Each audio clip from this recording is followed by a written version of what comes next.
Everybody, welcome back to Wiki Sports. This is At the Buzzer, and we're joined, as always, by Jack Tiernan. Jack, how you doing?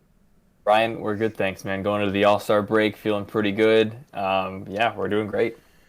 Yeah, no, that reminds me, James Harden, after a very awkward draft selection thing, is not playing in the All-Star game. Darn, It's probably for the best, given how that all ended up. But that yeah, was well, awesome. today, today we're not talking James Harden. We're talking a little bit of Celtics, kind of a return to form for us. Where, of course, we loved covering everything happening in the league, but our hearts are with the Celtics, and they have had an interesting week since the trade deadline. Yeah, Jack, how are they looking?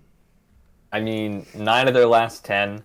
Um, Great streak going into the halfway point. Now you get all these guys to get some rest, come back, hopefully fully healthy. Marcus Smart, Robert Williams, and then mix them in again with the guys who have been already giving so much this entire season, and Jaylen Brown, Jason Tatum, Mhm. Al Horford, and now Derrick White.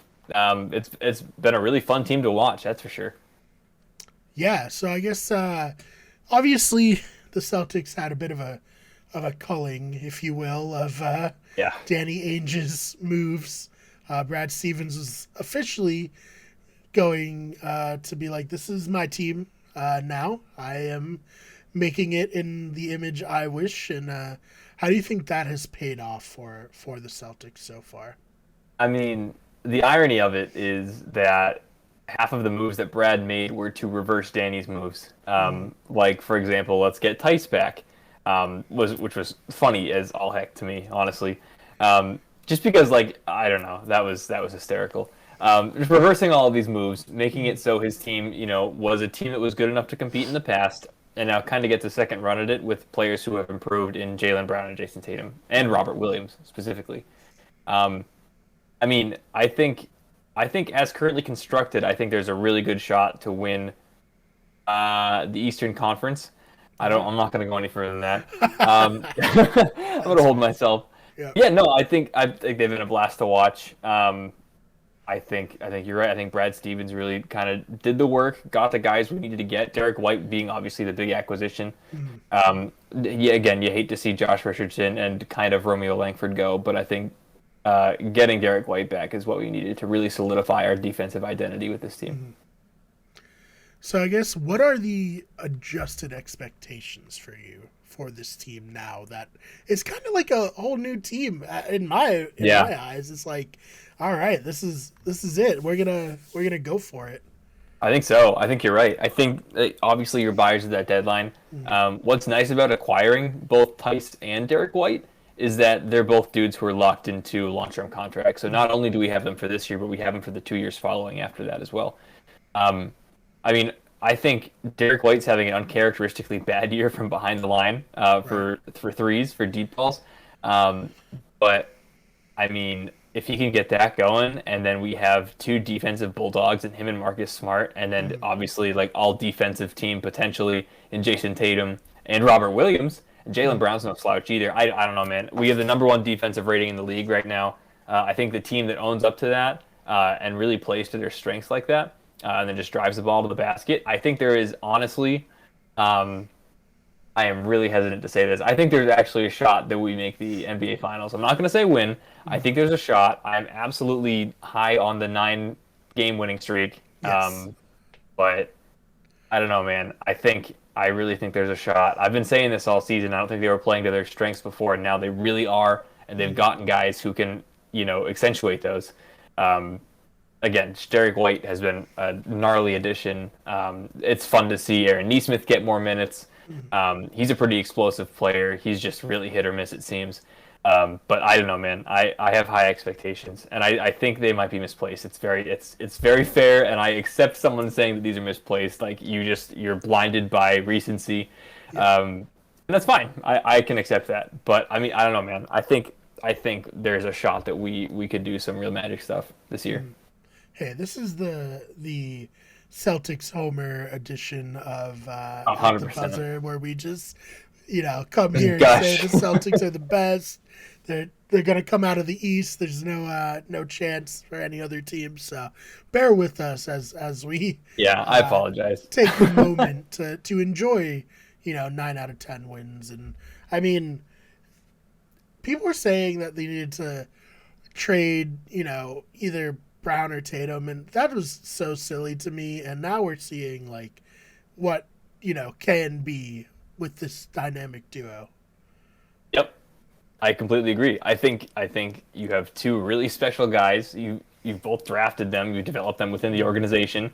And Marcus Smart as well, and Robert Williams. That's four of their five starting guys. So they built this team. Ironically, Danny built this team. And all the other moves, the supplementary moves, Brad was like, no, we're going back to what we did before. And honestly, I love that. I think it's fun to watch a homegrown team because you watch these guys really develop from their draft slot to where they are today. So I don't know, man. I think my hopes are really high. I'm probably misplaced, and in 2 weeks you'll probably hear me saying there's no shot we even make the playoffs. Who knows, man? We're all over the place. Right. All right. Well, kind of let's look forward a little bit. So obviously, a lot of the moves Brad made have freed salary up for the future. Do you think, kind of building off what you were saying, where they've done the work in terms of drafting a foundational team? Do you think that this is a team that is attractive to potential free agents going into next season? I think it is now, to be honest with you. I think it'll be. I don't know who the big free agents are really outside of Brad Beal. And you think I would have done more research into that just because I would like to know who we could get. But I think it's really far in the future question. Yeah. More just off the cuff. Do you think this is? I know Boston isn't the best place. LA. Yeah. Miami. These are some more attractive places for players, understandably so. But in terms of winning basketball championships, the Celtics got to look pretty decent to any free agent out there, right? That's what I'm saying. If you want to win, I think it's very easy to just come here, especially the big name guys. To be honest with you, you already have guys, and I mean, Jason Tatum on a championship winning team could be the best player. I think it would be, I don't want to say guaranteed, but you really up the ante if he was the 1B, right? And there was a 1A guy who's really taking over doing stuff. And then you have Jaylen Brown behind him. Oh my God, that's stupid. Right. I don't know. I think there's definitely opportunity for that. But I don't know. I think we should do another segment later on, right? Investigate who these fits would be, right? I think there are a lot of opportunities. And I like you said, I don't know if Boston's necessarily a great climate necessarily, but I can promise it is not. Okay, so Boston's not a great climate. But on the bright side, you have up and coming coach who again I think needs to get a lot more credit than he's been given. And two budding superstars, basically, perennial all-stars at the very least. Fun to watch players. You come in here, you integrate well with them, and it's a really fun team.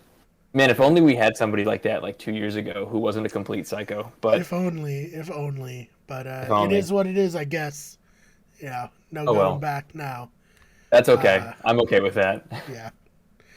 Oh, man. All right, Jack, anything else Celtics related you want to talk about? I mean, I think we have a pretty easy second half schedule. So it'll be really interesting to see if we can capitalize on that and really jump up the rankings a bit. I know we're out of a play-in spot right now. We have a locked-in playoff spot, but there's still half the year to go, so it doesn't really mean much. But I mean, we're all within 5 games of each other in the top 6 seeds in the East, so I feel like it really is anybody's game. And especially you look at the Nets and 76ers were essentially flipped on their head, so it'll be really interesting to see how that ends up working. But I don't know, man. I have a lot of faith, but again, maybe it's blind. Maybe I'm a psychic. I don't know. We'll find out. Yeah, no, I mean, it's going to be a really exciting chase for that number 1 seed in the East between like you said 5 or 6 teams coming down here. So we'll see what happens. I'm pumped, man. It's going to be a fun rest of the season for sure, regardless of the outcome. Yeah, now that football's over, we got at least a lot of good basketball to look forward to. So that's the truth. Exciting. All right, Jack, where can they find you online? Best place to find me is on Twitter, and that's @Jack_Tiernan. You can also follow my disc golf account, and that's @JackDiscGolfs. Got a big tournament this weekend, so follow me on there for updates on that. All right, good luck in the tournament. Yeah, appreciate it. That should be fun. Follow him there. You can follow me on Twitter @TheFakeBMar. That's BMARR. All I'm doing this weekend is cleaning the house, so nothing exciting on my end, but I'll tweet about sports and TV shows from the mid 2000s. I had a take that no one cared for today on Twitter, but it's all happening. Follow us there. Follow the channel on Twitter at Wicked Sport. The main channel is at WG Everything. Instagram Wicked Everything. Twitch at twitch.tv/Wicked Everything. And we're on TikTok. Search Wicked Sports. Search Wicked Everything. Jack, thank you so much for your time. Of course, Brian. Thanks for having me. And I'll see you all in the next one.